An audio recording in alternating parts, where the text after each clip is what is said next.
we're here with our mascot, the Story Dude. So please, like the video, subscribe to Story Dude, and let's get into the stories.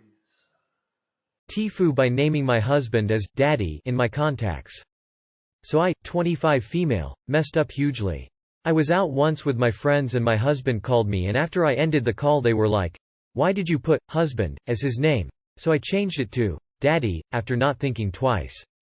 It was all fine until one day my husband was running a bit late, so I type up, Daddy, not thinking twice and message him like, I am naked in my room for you.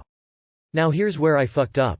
I actually sent it to my dad completely oblivious that I named him the same thing when I was in my teens. I never really message my dad because he's not a techie person. Anyways, I go to the kitchen and get a drink and my dad just asks me, was this message meant for me? He lives with us. I was so shocked that I just said nothing and went to my room. TLDR. I messaged my dad, I am naked in my room for you, instead of my husband. Change your dad's contact name to father, and you won't make that mistake again. Edit. Lot of priest jokes in response to my comment. You guys have the personal number of your priest? Seems weird, but maybe it's normal? IDK. He lives with us. This is the funniest part, where I laughed. Hi naked, I'm dad. I don't care if you are so hot you had to strip down, I'm not moving the thermostat. My daughter has me in her phone as father and now I'm worried this is the reason. Anyways, I go to the kitchen and get a drink. While naked in your room for your husband?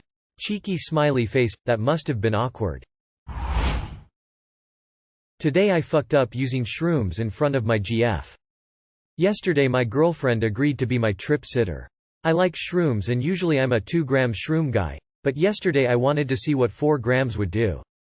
I asked my girlfriend to be my trip sitter just in case I decided to Peter Pan off the balcony or something. At the time my girlfriend seemed really keen. She even joked about getting popcorn, which she actually did. She ran out of popcorn more or less the same time she ran out of enthusiasm. I spent most of the night doing an invisible hula hoop dance and laughing hysterically. The higher dose definitely hit different. My girlfriend said it was getting late and wanted us to go to bed. We ended up in bed and my girlfriend eventually fell asleep. I was still wide awake and unable to stop touching my Adam's apple every time I swallowed. My girlfriend woke up to me standing on the bed completely naked and continuing to do the invisible hula hoop dance. She grabbed a blanket and left the bedroom. I have no idea how long I was dancing on the bed, but I must have exhausted myself and passed out because I remembered nothing else afterwards other than waking up alone in bed this morning and finding my girlfriend sleeping in the living room. When my girlfriend opened her eyes, I was standing by with breakfast and an apology, which my girlfriend was grateful for. However, she broke up with me. Last night was too much frat boy for her liking. Apparently she expected an older guy, like me, to be more mature. I'm 22. She's 19. What the fuck? Anyway, she left. I really liked her. TLR got high in front of my girlfriend and she left me. One man's hula dance is another man's helicopter. If she was okay being your trip sitter and then got upset that you acted like someone tripping, that's on her. What did she think would happen? Edit.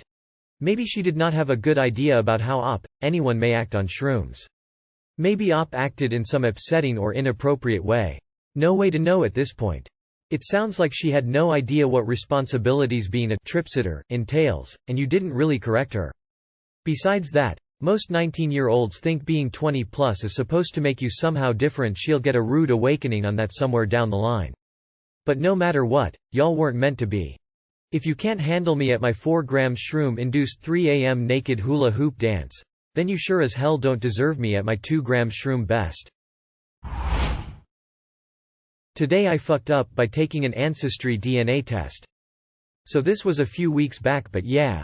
I, 24 female, took one of those ancestry DNA tests and when it came back it showed that I was way too close in DNA to my half-aunt. Basically showing that she was my full aunt. It also showed family members that shouldn't have come up from my aunt's father's side.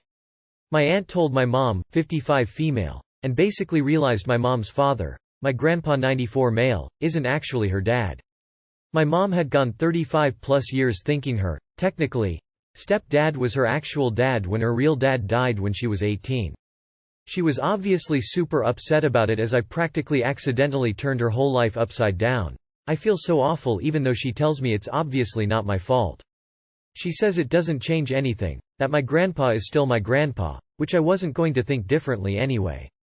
But she went to go visit to tell him yesterday because of legality stuff, just in case he decided to change it and such, and she is so sad because she knows it's going to break his heart because he doesn't know she's not his daughter either. I opened the worst Pandora's box mess of a situation and I just needed to get this off my chest.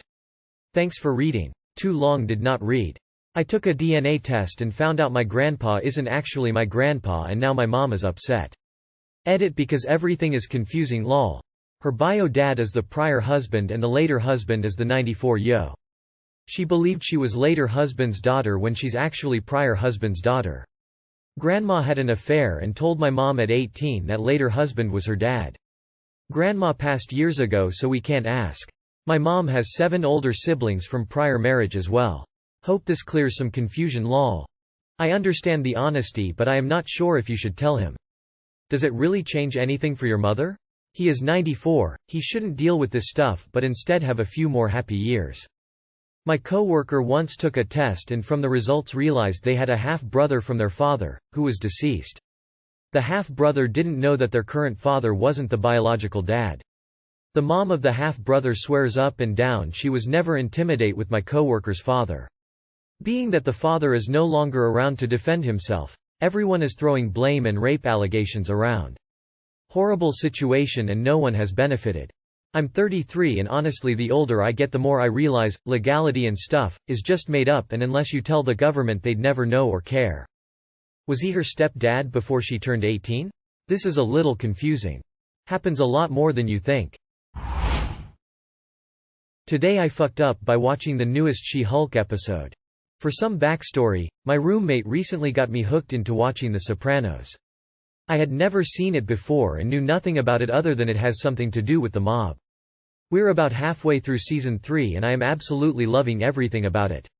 Now I've been seeing all the talk about SheHulk, the good, the bad, and the ugly opinions, ranging from it being the worst show to the best show ever. I figured I would just watch it myself and form my own opinion. I was 3 episodes in and everything's going well, and then I decide to watch the newest episode. There's a scene about 1/4 of the way in that starts with the Sopranos theme song and I'm thinking, oh shit. I know that song, that'd be funny if he was watching Sopranos ha. Lo and behold he actually was watching it and then a character just up and completely drops a semi-major spoiler out of nowhere that blindsided the hell out of me. I was shocked, confused, and in anguish. My gasps were utterly flabbered. In hindsight I should have stopped watching the episode then and there in case, for whatever reason, anything else is spoiled about the show. I kept watching. Towards the end of the episode the same character drops an even bigger spoiler having to do with one of the main characters of the show. I literally paused it and yelled, "What the fuck?" out loud in complete shock. I sat in silence for a solid minute just registering what I had heard. I am just sad at this point. The reason I would give someone to not watch SheHulk is for nothing if not to prevent major spoilers for one of the greatest shows of all time, regardless of how long ago it finished. Too long did not read. Watched the newest episode of SheHulk and a character dropped 2 major spoilers for The Sopranos before I got to that point in the show. Am sad. Edit. I'll clarify. I don't think this spoiler is a reason not to watch the entirety of SheHulk. That was a very poor choice of words on my part. But I will say, if you plan on watching The Sopranos, just skip 4:34:40 and 17:45-17:55 of episode 4 of SheHulk. Yeah, that kinda sucks, but on the other hand there's got to be a statute of limitations on spoilers. The episodes they spoiled are old enough to vote. That's the danger you face when trying watching a popular show of yesteryear. I have never seen Lost, and it's on my watch list, but I think I'm safe from spoilers because even after 20 years, nobody really knows what the fuck it was about or what was ever happening. Dear Op. Rosebud was a sled Darth Vader as Luke's father. That's like a 5th wall break right there. I'm also watching The Sopranos. Thanks for the heads up. Your struggles are not in vain, King. I was watching the most recent episode and was thinking, man, this will really piss off people who still haven't watched The Sopranos.